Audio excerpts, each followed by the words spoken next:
You think black families only survived on scraps and leftovers? Think again. African American ancestors transformed the cheapest ingredients into meals that carried culture, resilience, and soul through generations of hardship. Let's dig into 30 cheap meals our black ancestors ate to survive.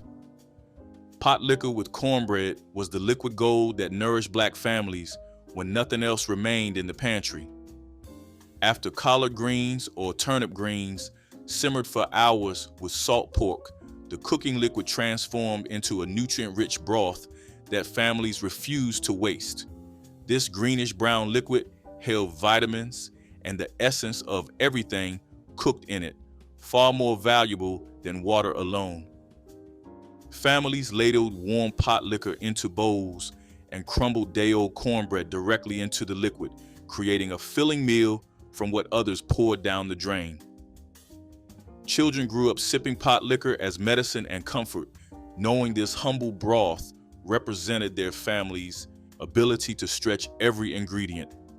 The tradition passed through generations, each understanding that throwing away potlikker meant throwing away sustenance itself. Fatback and greens represented the backbone of survival cooking in black households across the rural South. Fatback, the thick slab of fat from a pig's back, cost almost nothing because butchers considered it undesirable waste. Black cooks knew better, understanding that this pure pork fat could transform bitter greens into something rich and satisfying. The fatback was sliced thin and rendered slowly in cast iron until the fat melted and edges crisped. Greens were added to this flavorful base and simmered for hours until tender, absorbing every bit of smoky richness. This dish provided essential calories and vitamins when fresh meat was unaffordable, keeping families healthy through winters when gardens lay dormant. The greens offered iron while the fat gave sustained energy for long days of labor. Red bean porridge was a humble bowl of sustenance that stretched a handful of dried beans into meals for an entire week. Black families soaked red beans overnight, then simmered them slowly with onion and garlic until the beans broke down into thick, creamy mush. The porridge was served hot over rice or with cornbread, providing complete protein that rivaled expensive meat. This dish traced its roots to West African cooking traditions, where beans and grains formed the foundation of daily meals. During the Depression, red bean porridge kept children fed when grocery money ran short. Mothers added a small piece of salt pork when possible, stretching the meat's flavor through the entire batch. The porridge could be reheated for days, growing thicker and more flavorful with each warming. Ash cakes were the bread of necessity, baked directly in hot coals when no proper oven or skillet was available. Black families mixed coarse cornmeal with water and salt, shaped the dough into flat cakes, wrapped them in dampened corn husks, and buried them in the hot ashes of the hearth. The leaves protected the dough while surrounding heat baked it slowly into dense, smoky bread with distinctive charred flavor. This method required no fuel beyond what was already burning, no equipment beyond hands, and no ingredients beyond basic staples. Enslaved people and sharecroppers relied on ash cakes when they had nothing else, creating sustenance from fire and cornmeal alone. The cakes were filling and portable, perfect for carrying to fields or eating cold the next morning. This ancient method connected Black families to African traditions. Crackling bread transformed the crispy remnants of rendered pork fat into cornbread that satisfied like no other. When families rendered lard from pork fat, the bits of skin and meat that remained became cracklings, golden nuggets of pure pork flavor, too precious to discard. These cracklings were folded directly into cornbread batter, so every bite contained bursts of salty, smoky richness. The bread baked golden in cast iron skillets, the fat from cracklings keeping it moist while adding depth plain cornbread could never achieve.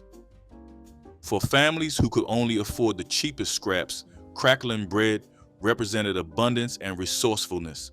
Children fought over corner pieces where extra cracklings had settled, knowing those bites were treasures. This bread stretched a single hog, rendering into multiple meals. Streoline was the poor man's bacon, a cheap cut of pork belly with thin streaks of meat running through solid fat that cost pennies when proper bacon was beyond reach.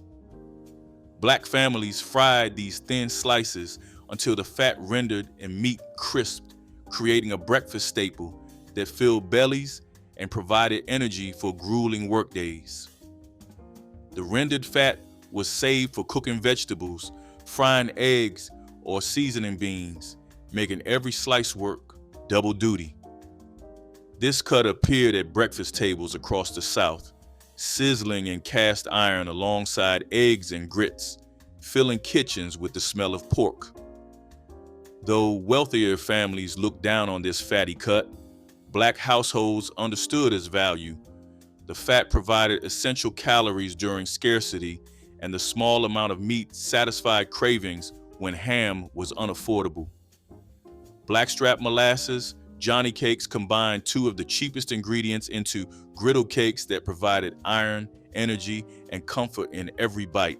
Blackstrap molasses, the darkest byproduct of sugar refining, cost almost nothing because producers considered it waste. Black families knew its value, stirring it into cornmeal batter to create Johnny cakes with deep, almost bitter sweetness that refined sugar could never match.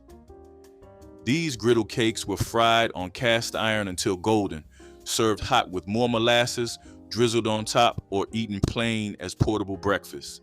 The iron content helped prevent anemia in children and pregnant women when meat was scarce.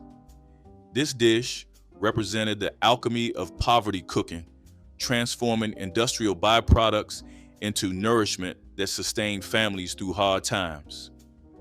Field pea hash was a hearty skillet meal that turned leftover peas and whatever vegetables remained into breakfast that carried a family through a full day of labor.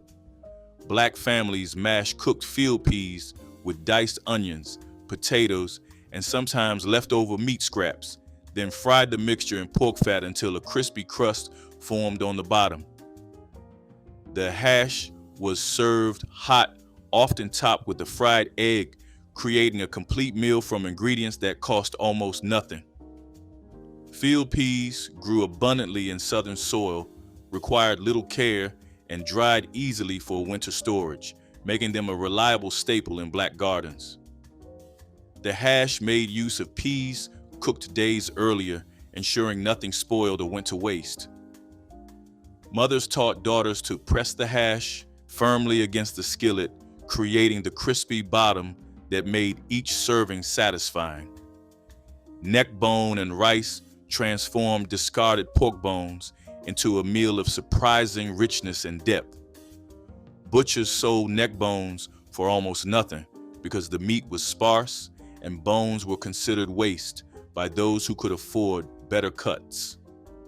Black cooks knew that slow simmering would coax every bit of flavor from these bones, creating broth that turned plain rice into something deeply satisfying. The neck bones were browned first, then covered with water and simmered for hours with onions and garlic. The small bits of meat clinging to bones became tender enough to fall away, while marrow enriched the cooking liquid into something approaching gravy. Rice was cooked directly in this flavorful broth, absorbing every bit of pork essence. Families gathered around bowls, picking bones clean and savoring every morsel. Sorghum mush was a breakfast porridge that combined two of the cheapest pantry staples into comfort food that sustained Black families through the hardest times. Cornmeal was cooked slowly with water until it thickened into smooth porridge, then sweetened generously with sorghum syrup, the dark, earthy sweetener that rural families made from their own cane. The mush was served hot in deep bowls, sometimes with butter melting on top or cold milk poured around the edges. Children loved the sweet warmth on cold mornings, not knowing they were eating survival food designed to stretch ingredients as far as possible. Sorghum provided iron and minerals that refined sugar lacked. The dish could be made in large batches, and leftover mush was sliced and fried the next morning, creating an entirely different meal from the same ingredients. Poke salat was foraged food that grew wild along fence rows and untended fields, free for the taking when store-bought vegetables were beyond reach. Black families gathered young, pokeweed shoots in early spring, knowing that proper preparation was essential since the mature plant was poisonous. The leaves were boiled in multiple changes of water to remove toxins, then sautéed with onions and bacon grease until tender.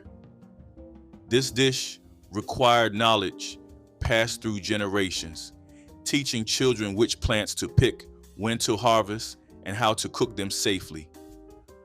Poke salat represented the connection between Black communities and the land, even when they owned none of it. The bitter greens provided vitamins desperately needed after long winters of preserved foods. Families who knew how to find and cook poke salat never went hungry come spring. Kushkush was a Creole cornmeal dish that stretched a handful of meal into a hearty breakfast for an entire family. Black cooks in Louisiana and along the Gulf Coast stirred cornmeal into a skillet with hot water, forming small lumps that fried until crispy on the outside while staying soft within. The dish was served swimming in milk or clabber, sometimes sweetened with cane syrup or eaten savory with crumbled bacon. The name itself came from West African languages, connecting this humble dish to ancestral cooking traditions that survived the Middle Passage. Kushkush required minimal ingredients and cooked quickly over low heat, making it ideal for mornings when time and fuel were both precious. Children ate it before school, laborers carried it cold to the fields, and elders remembered it as the taste of home and heritage combined. Cowpea cakes turned leftover black-eyed peas into crispy fritters that satisfied hunger when nothing else remained. Black families mashed cooked cowpeas with a little flour, onion, and seasoning, then shaped the mixture into patties and fried them in hot fat until golden brown. The cakes developed a crunchy exterior while the inside stayed creamy and rich with earthy pea flavor. This dish stretched a single pot of peas into multiple meals, served for breakfast with eggs, for lunch between bread, or for dinner alongside greens. Cowpeas grew easily in poor southern soil, requiring little attention and providing nitrogen that helped other crops thrive. The cakes could be eaten hot or packed cold for field workers, making them versatile survival food. Each crispy bite represented the ingenuity of cooks who refused to let food go to waste. Pepper pot stew was a catch-all dish that transformed whatever scraps and trimmings remained into a spicy, warming meal. Black cooks added vegetable peelings, meat bones, wilted greens, and any leftover bits to a constantly simmering pot seasoned heavily with black pepper and hot chilies. The stew grew richer each day as new ingredients joined the pot, creating complex layers of flavor from the humblest additions. This dish had roots in both African and Caribbean cooking traditions, where nothing edible was ever discarded.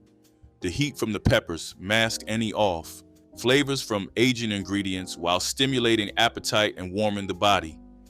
Families kept pepper pot going for days, ladling out portions over rice or with cornbread. The stew represented communal survival, each meal containing the contributions of many days and many hands. Clabber biscuits were born from milk that had soured naturally, transformed from potential waste into tender, tangy bread. Black families without refrigeration let fresh milk sit until it thickened into clabber, a cultured product similar to buttermilk that made biscuits rise beautifully. The acidic clabber reacted with baking soda to create light, fluffy biscuits from the cheapest flour and fat available. These biscuits were served hot from cast iron skillets, split open and filled with whatever was on hand, whether sorghum, gravy, or a thin slice of salt pork. Nothing was wasted in kitchens where clabber biscuits appeared, the soured milk becoming the foundation for breakfast that fed large families. Children learned to appreciate the subtle tang that clabber gave to bread. This technique turned spoilage into culinary advantage. Tomato gravy and rice was a scarlet-colored comfort that filled bellies when meat was nowhere to be found.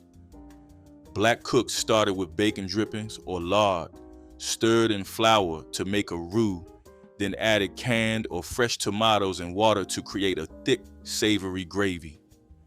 The gravy was seasoned with salt, pepper, and sometimes a little sugar to balance the acidity, then poured generously over hot rice. This dish cost almost nothing, but delivered satisfaction that belied its humble ingredients. Tomatoes grew abundantly in summer gardens and could be canned for year-round use, making this gravy a reliable standby. The combination of tangy tomatoes, rich fat, and filling rice kept families going when nothing else was available.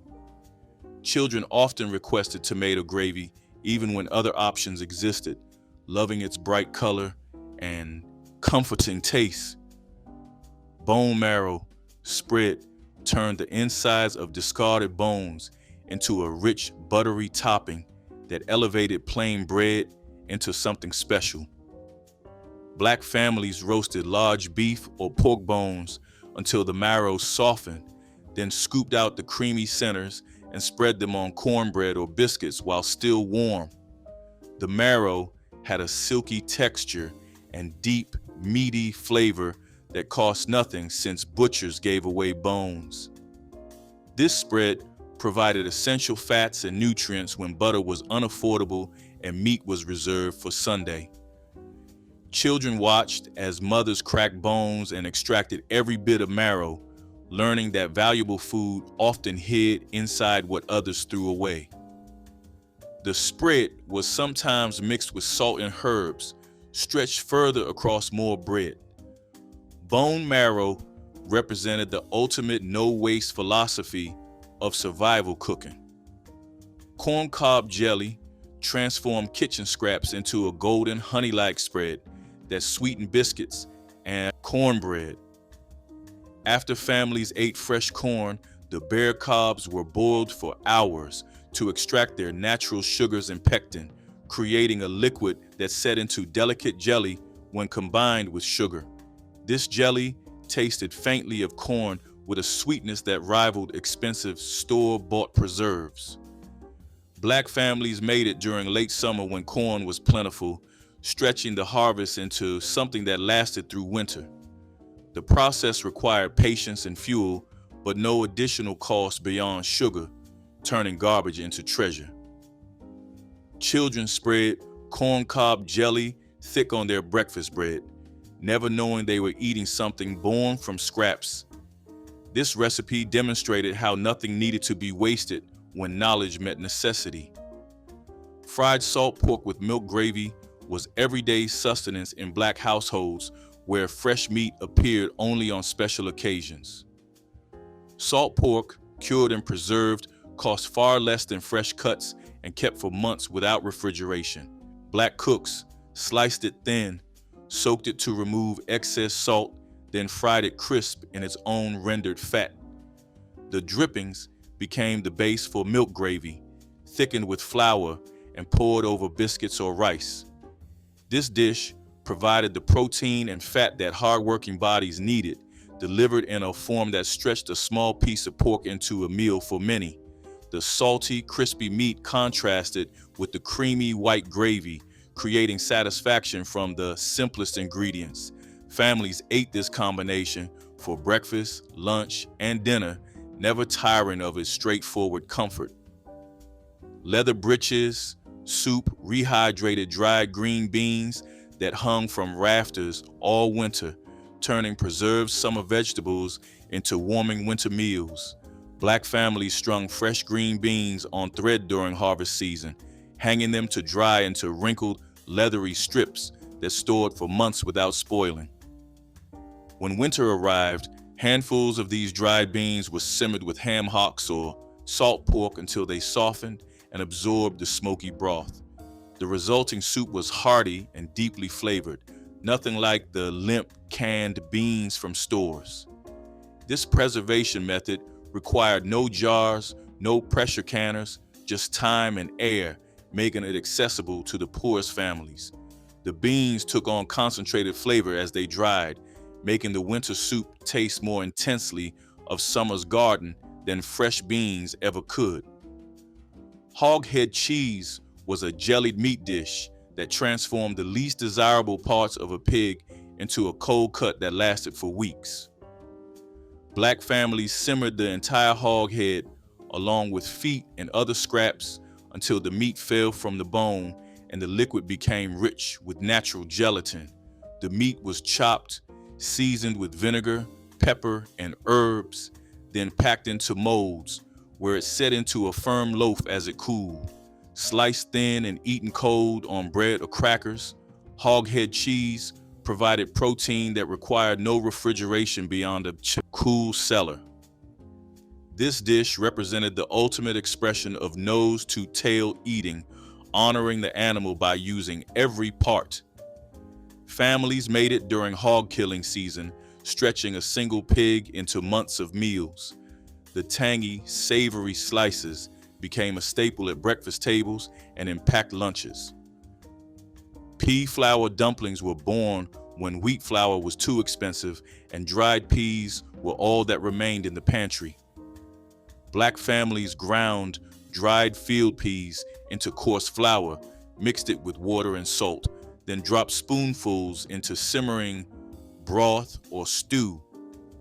The dumplings had an earthy, nutty flavor distinct from wheat, filling bellies with protein-rich sustenance that cost almost nothing. This technique stretched a pot of thin soup into a complete meal, the dumplings absorbing liquid and swelling into substantial bites. Mothers made these when grocery money ran out before the week ended, turning poverty into nourishment through ingenuity. The dumplings were dense and hearty, designed to fill empty stomachs and provide energy for work. Each bite carried the taste of survival and the creativity that made it possible. Vinegar cobbler was a Depression-era dessert that satisfied sweet cravings when fruit was unavailable and sugar was scarce. Black families made a simple dough from flour, lard, and water, filled it with a mixture of vinegar, sugar, and water, then baked it until golden and bubbling. The vinegar provided the tartness that fruit would normally give, creating a surprisingly delicious dessert from ingredients that cost almost nothing. This cobbler appeared on tables when orchards were bare and canned fruit was beyond reach, proving that sweetness could be created from imagination alone. Children ate it without knowing they were eating poverty food, loving the tangy sweetness. Mothers took pride in providing dessert even when circumstances said it was impossible. Vinegar cobbler represented the refusal to let hardship steal every pleasure. Sawmill gravy was the working person's sauce, named for the lumber camps where it fueled laborers through brutal days of physical work. Black cooks made it from rendered pork fat, flour, and milk or water, creating a thick white gravy that stretched a tiny amount of meat into a filling meal. The gravy was poured over biscuits, rice, or anything else that needed moisture, transforming plain starches into something satisfying. Crumbled bits of sausage or bacon were sometimes stirred in, but often the gravy stood alone, its richness coming entirely from fat and technique. This dish appeared at breakfast tables across the South, filling bellies before long days in fields and factories. The gravy cost pennies to make but delivered calories and comfort that expensive dishes could never match. Families ate it daily, understanding its value. Rabbit tobacco tea was a foraged beverage that provided comfort when store-bought tea and coffee were unaffordable. Black families gathered the fuzzy gray leaves of this wild plant, dried them in the sun, then steeped them in hot water to create a mild, slightly sweet tea. The plant grew freely in fields and roadsides throughout the South, accessible to everyone regardless of income. Children drank it when sick with colds or coughs, believing in its healing properties passed down through generations. Adults sipped it for warmth and ritual when coffee was too expensive. The tea required nothing but knowledge of which plant to pick and where to find it, connecting families to ancestral wisdom about wild foods. Rabbit tobacco tea represented the ability to find comfort in nature when stores offered nothing affordable. Fried corn mush turned yesterday's porridge into today's crispy breakfast, wasting nothing while creating something new. Black families poured leftover cornmeal mush into pans to set overnight, then sliced it thick and fried the slabs in bacon grease until golden and crunchy on both sides. The exterior shattered against teeth while the interior stayed soft and creamy, a textural contrast that made this simple dish deeply satisfying. Served with molasses, sorghum, or alongside eggs, fried mush stretched the value of cornmeal across multiple meals. This technique required no additional ingredients beyond fat for frying, making it the perfect solution when pantries grew bare. Children loved the crispy edges and fought over the corner pieces. Fried corn mush taught that creativity could transform the ordinary into something worth craving. Chitterlings, stew transformed pig intestines into a hearty one-pot meal that fed large families for days. Black cooks cleaned chitterlings meticulously, boiling them for hours to remove any trace of their original purpose before cutting them into pieces and simmering with potatoes, onions, and peppers. The resulting stew was rich and deeply savory, with a distinctive flavor that those who grew up eating it remembered forever. This dish represented the ultimate in resourceful cooking, using parts that others discarded or gave away. The cleaning process was labor-intensive but worth the effort, turning free ingredients into substantial meals. Families served chitterlings, stew over rice or with cornbread, the rich broth stretching the humble ingredients into abundance. The smell announced what was cooking to the entire neighborhood. Potato peel soup was born from the scraps left after peeling potatoes for other dishes, proving that even garbage could become dinner.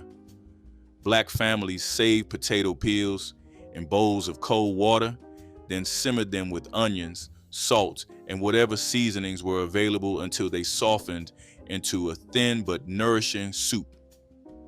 The peels released their starch into the cooking liquid, creating body where none should exist. This soup appeared during the hardest times, when nothing else remained and hunger demanded something, anything, to fill the pot. Children ate it without knowing how desperate circumstances had become, tasting only warmth and salt. Mothers served it with pride, understanding that feeding a family from scraps was an achievement. Potato peel soup represented the absolute limit of stretching food. Creasy greens were foraged winter greens that provided vitamins when gardens lay frozen and store-bought vegetables were too expensive.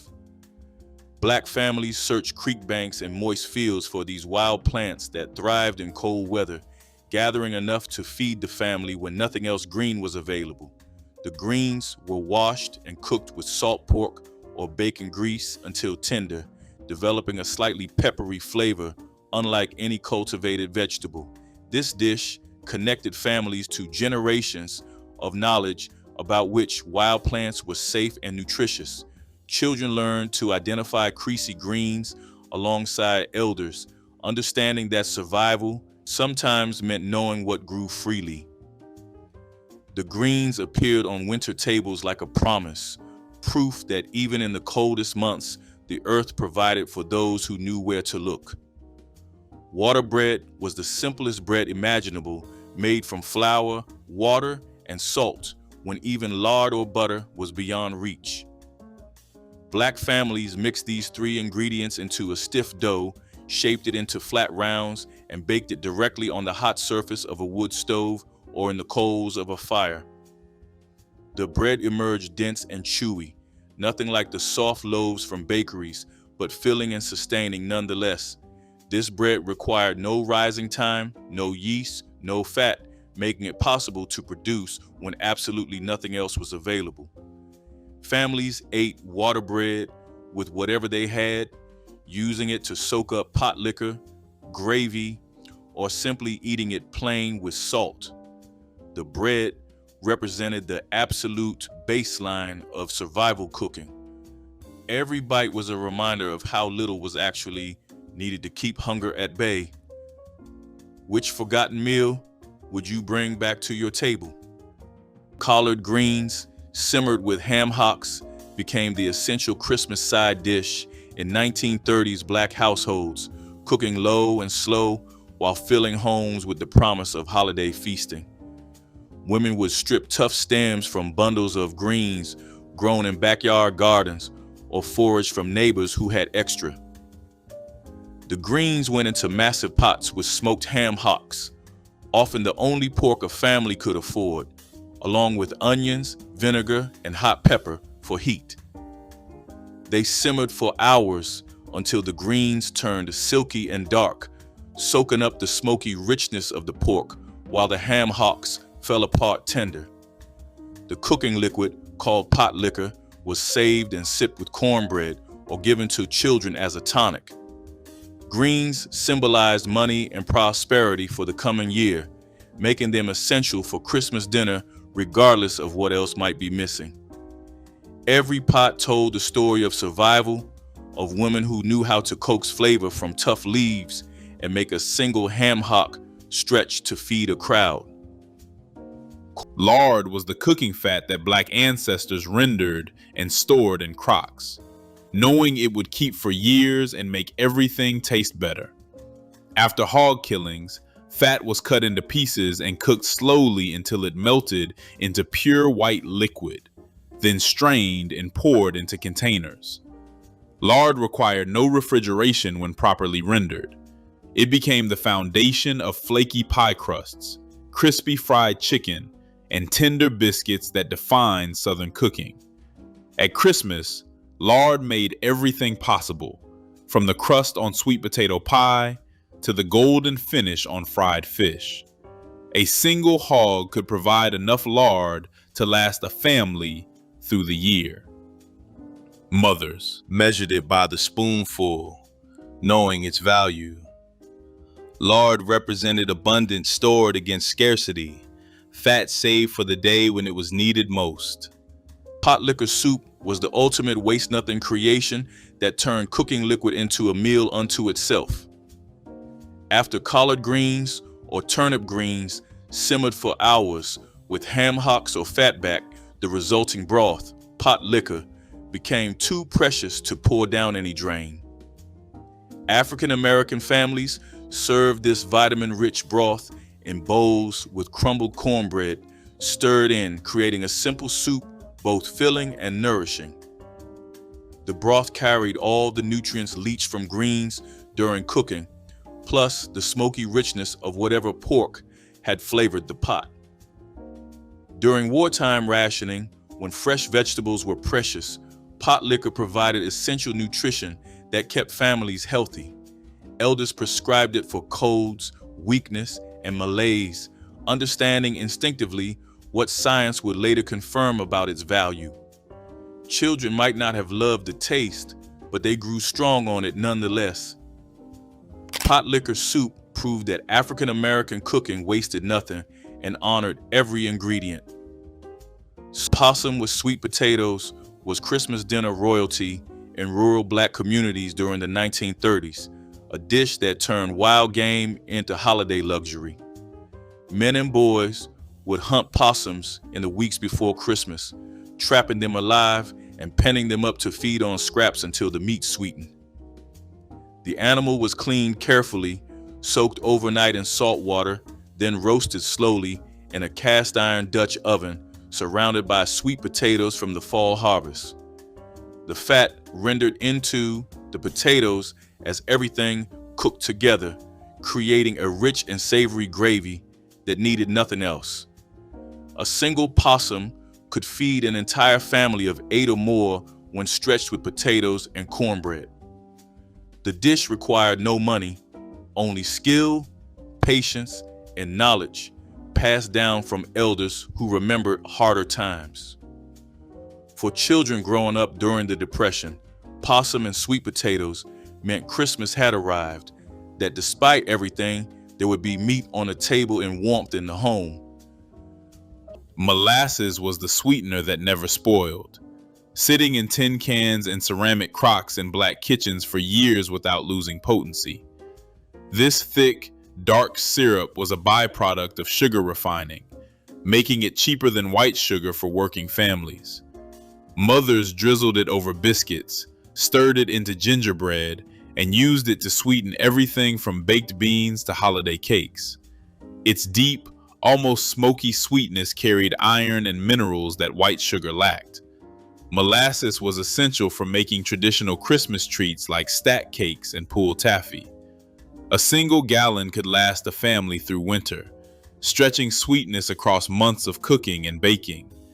It was stored in pantries and root cellars, always ready when needed. Molasses represented affordable indulgence that ancestors relied on for generations. Crackling bread turned what others discarded into something worth fighting over at the dinner table. After rendering lard from pork fat, the crispy bits that remained, cracklings, were folded into cornbread batter and baked until golden. The result was cornbread with pockets of salty, crunchy pork throughout, each bite delivering comfort and richness. During the 1940s, when ration books limited meat purchases, crackling bread stretched those precious pork scraps into something that felt abundant. Families gathered around cast iron skillets, cutting wedges while the bread was still warm, the cracklings releasing their smoky flavor with every bite. Children considered finding an extra large crackling a small treasure. Adults appreciated how the bread filled empty stomachs without emptying thin wallets. The dish required no special ingredients beyond what home hog butchering provided. Crackling bread was community food, church food, and survival food, all wrapped into one satisfying package. Chitlins held a sacred place at Christmas tables throughout black communities in the 1930s, representing survival and celebration during the Depression's darkest years. These pig intestines required hours of careful cleaning, scrubbing, and soaking in salt water and vinegar before cooking. Women would begin preparing them days before Christmas, the pungent smell filling homes and announcing the holiday to entire neighborhoods. The intestines were boiled slowly with onions, bay leaves, and hot peppers until tender, then fried crisp for Christmas dinner.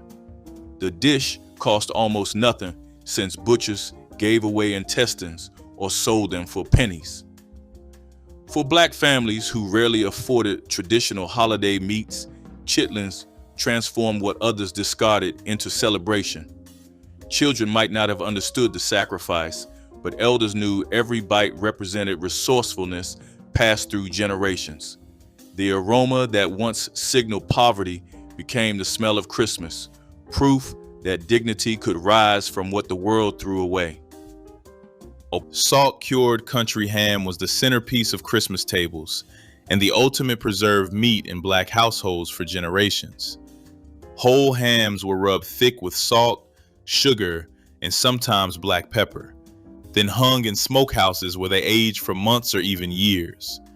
The salt drew out moisture, while smoke added flavor and further preserved the meat. These hams could hang in cool, dark places indefinitely, developing deeper flavor as they aged. When Christmas arrived, the ham was soaked to remove excess salt, then baked slow until the fat rendered and the meat turned tender. Sliced thin, it graced breakfast tables and dinner plates throughout the holiday season. Families often cured hams from their own hogs, making each one a product of labor and tradition. Salt-cured ham represented security. Fatback and cornmeal gravy was the foundation of countless wartime breakfasts in African American households across the rural South. When meat was rationed and money tight, families sliced thin pieces of salted pork fat and rendered them slowly in cast iron until the edges crisped and the fat turned liquid gold. That precious lard became the base for thick, peppery gravy made by whisking in cornmeal and water until it bubbled into something hearty. The gravy was poured over biscuits, rice, or whatever starch the family had, transforming simple ingredients into something that stuck to ribs and fueled long days of labor. Children ate it before school, knowing the richness would carry them through morning lessons. Adults relied on it before heading to factories, fields, or domestic service jobs. This wasn't fancy cooking. It was survival wisdom passed from mother to daughter. The dish cost almost nothing, yet delivered comfort that money couldn't buy. Molasses stacked cake stood as the crowning glory of 1930s Black Christmas celebrations, a towering dessert built from thin cake layers and dried apple filling when white sugar was simply too expensive. Each layer was made from simple ingredients: flour, molasses, buttermilk, and lard, baked thin in cast iron skillets that gave the edges a perfect crisp. The filling came from apples dried during fall harvest, reconstituted and cooked down with molasses and spices into a thick, dark paste that held the layers together like mortar. Some families built cakes 7 or 8 layers tall, wrapping them in cloth to rest for days while flavors melded and layers softened. The cake improved with time, making it perfect for the slow anticipation of Christmas morning. Children counted layers the way other children might count presents, each one representing care and effort. Molasses stacked cake proved that celebration didn't require wealth, only creativity, patience, and the determination to mark Christmas with something truly special. Cornmeal was the foundation of survival that Black ancestors kept in barrels and bins, knowing it would sustain families through any hardship. Ground from dried corn, this golden powder lasted indefinitely when stored in cool, dry places. It became cornbread, hoe cakes, mush, and dumplings, stretching across breakfast, dinner, and supper. Christmas tables always featured cornbread alongside greens and ham, its slightly sweet texture soaking up Potlikker. Families bought cornmeal in bulk when money allowed, storing enough to last through lean months. Some communities operated their own mills, grinding corn from local harvests. Cornmeal required no refrigeration and no special storage. It was simply there, waiting to become something warm and filling. For Black ancestors, cornmeal meant certainty in uncertain times. Fried cabbage with fatback was a one-pot meal that sustained African American families when gardens provided abundance, but grocery money remained scarce. Cabbage grew easily in southern soil, producing large heads that could feed families for days when prepared with skill. Cooks rendered slices of salted fatback in cast iron until crispy, then added shredded cabbage to the sizzling fat, stirring until the leaves wilted and absorbed smoky, salty pork flavor. Onions and pepper joined the pot, and everything simmered until the cabbage turned silky and sweet. The dish required no expensive ingredients, just a vegetable costing pennies per pound and a small piece of preserved pork that stretched across multiple meals. During wartime, when fresh meat was limited by ration books, Fatback became even more valuable as flavoring rather than main course. Children learned to Hoghead cheese appeared on Christmas sideboards across black households in the 1930s, transforming the least desirable parts of the pig into a cold-cut rival in any store-bought meat. After the fall hog killing, women simmered the head for hours until meat fell from the bone, then picked every usable scrap: cheeks, snout, ears, and tongue. The meat was chopped fine, seasoned with sage, black pepper, and vinegar, then pressed into loaf pans where natural gelatin set it firm overnight. Sliced thin and served cold, hog's head cheese offered protein, lasting through the holidays without refrigeration. The dish cost nothing beyond salt and spices, since families used parts that would otherwise go to waste. Children spread it on cornbread, not knowing they were eating the wisdom of generations who refused to let anything go unused. Hog's head cheese represented the philosophy sustaining black families through slavery, Reconstruction, and Depression.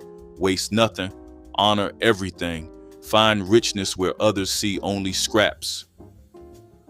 Drop it in the comments, hit like, and subscribe for more recipes our ancestors kept alive.